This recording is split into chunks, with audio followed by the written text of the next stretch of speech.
Welcome back to Harbour Unboxed. Today I have a quick update video for you, a quick re-review of the RTX 4070 Ti Super, I guess you could say. For those of you who missed it, I noted in our Ti Super review that just a day before the review was set to go live, NVIDIA informed us that the MSI Ventus 3X model that we had been provided with for testing was underperforming by as much as 5%. And this was a huge problem, as we obviously wanted to evaluate the RTX 4070 Ti Super accurately, but there simply wasn't enough time to fully retest it. In fact, testing aside, these reviews take an enormous amount of time to create.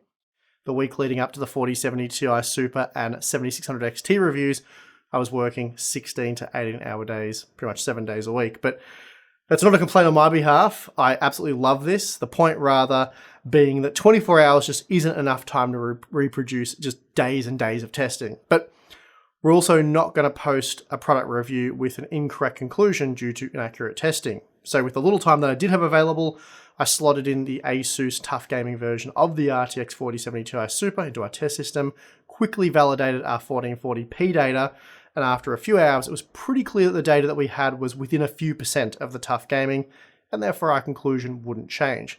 And this really was a bit of a boring release from NVIDIA. Now, I promised you guys I would go back and update all of our data using the Tough Gaming model and feature that in our RTX 4080 Super review next week.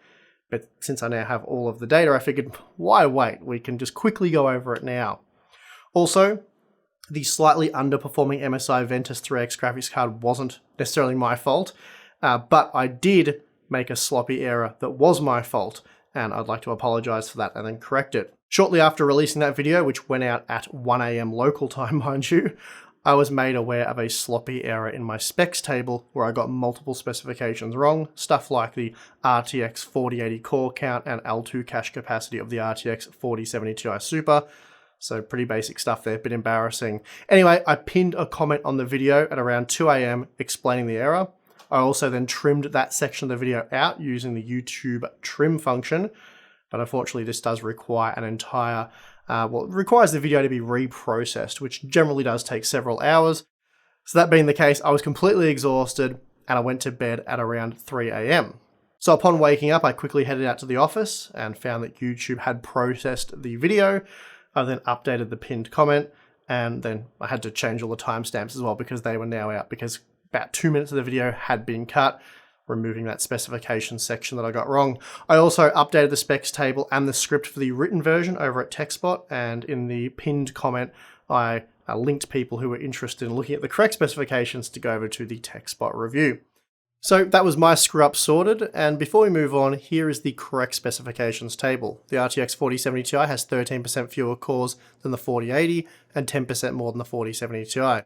It also packs the same 48MB L2 cache as the 4070 Ti with the same core clock speed. The key upgrade, of course, is the memory bus, which is now 33% wider at 256-bit, but with slightly slower 21GB per second memory, the bandwidth is just 6% less than that of the RTX 4080. So those are the correct specifications, and again, sorry for the mistake in the original video, which has now been cut out. Okay, the next thing to address, performance. But rather than go over all of the games tested individually, as there are a dozen games tested for rasterization performance at 2 resolutions and then 10 games for ray tracing, I'm just going to show you the average data, and then we'll go over all of the individual game data for the upcoming RTX 4080 Super review next week. At 1080p, we see almost no change, just a 1% uplift with the new data using the ASUS Tough Gaming RTX 4070 Ti Super, so there's not much more to say here. Let's just move on to the 1440p data.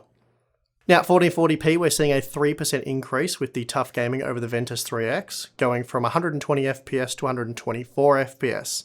This means, whereas previously the 4070 Ti Super was just 3% faster than the 4070 Ti on average, it's now 7% faster, which I believe is in line with most testing.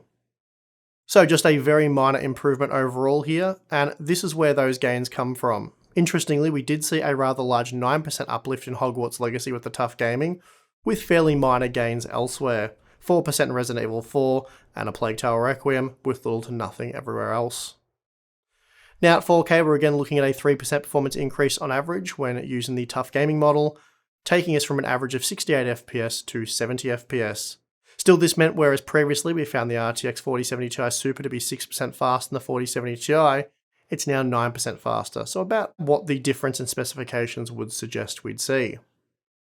This time the biggest improvement was seen in Dying Light 2, where the tough gaming was 7% faster than Watch Dogs Legion with a 6% boost, 5% for A Plague Tale Requiem, and then just 4% in Cyberpunk 2077, and everything else was at 3% or less.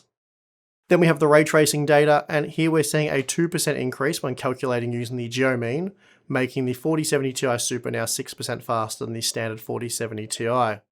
Then if we calculate the data for each title individually and then average those results, we end up with a 3% uplift. It's near enough to a rounding error, and typically we're looking at a 4% increase, though there were a few titles that saw no performance change at all. As for how these changes affect our review conclusion, well, they don't, which is why we went about publishing the data that we had. As you'd expect, a 3% increase in performance has improved the value of the 4070 Ti Super by exactly, wait for it, 3%. And believe it or not, that doesn't change our thoughts about the product. But this is just the MSRP data, so let's see what this does in the retail market. Here we see that instead of costing 13% more per frame than the 7900 XT, the 4070 Ti Super really costs 9% more per frame, which is certainly better, but it doesn't change my thoughts about this product, and the standard 4070 Super still represents much better value, as I said in my original review. So there you have it, our updated data using the ASUS Tough Gaming version of the RTX 4070 Ti Super, and of course that fixed specifications table again, sorry for the mess up there. I still feel that the 4070 Ti Super is a very underwhelming product, and while it's nice and I'd suppose necessary at the $800 price point to go from 12GB to 16GB of VRAM, after a year though, you'd probably expect Nvidia to deliver a bit more than an extra 4GB of VRAM and a mere 6 to 9% performance uplift depending on the resolution used for testing. As for the MSI Ventus 3X model, or really all MSI RTX 4070 Ti Super graphics cards, you can now download a firmware update which takes around 20 seconds to execute, and it will address the missing performance. Although neither MSI nor Nvidia have explained what the issue was, I suspect it's power related. And this is because the affected MSI models were all provided to the media well in advance. So they're very early production models, and it's possible there was a late change in specification.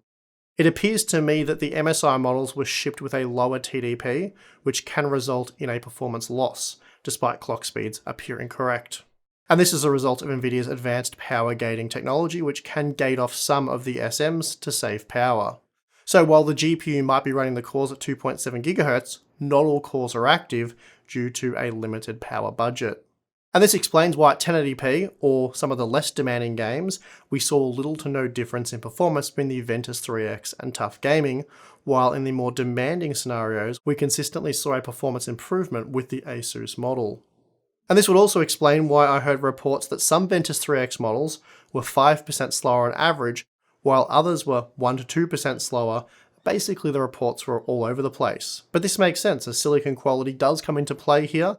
Higher quality silicon will perform better when power limited, which is why power limits for GPUs and CPUs ensure that even the worst silicon can achieve the stock or baseline performance. Whatever the case, this was a massive headache, but ultimately a bit of a nothing burger as well, at least in our case where we only saw a 2 to 3% improvement overall. If it was 5% or more, then sure. Anyway, I'd better get back to more testing. As I said, we have the 4080 Super next week, along with a few other new products, so there's really no time to waste. If you appreciated this update, then consider becoming a Harbour Unboxed member, Floatplane Patreon. You can sign up to either one of those things. And it's a good way for us to stay in touch with you guys as well. I was able to keep our members a bit more up to date. I pinned all of these results in our Discord server a few days ago, so people knew what was what and that we were a few % off there. So anyway, you get access to our exclusive Discord server, monthly live streams, Q&A stuff, and behind the scenes content. So check that out if you're interested, but if not, it's perfectly fine. And I would like to thank you for watching this video. I'm your host, Steve. See you next time.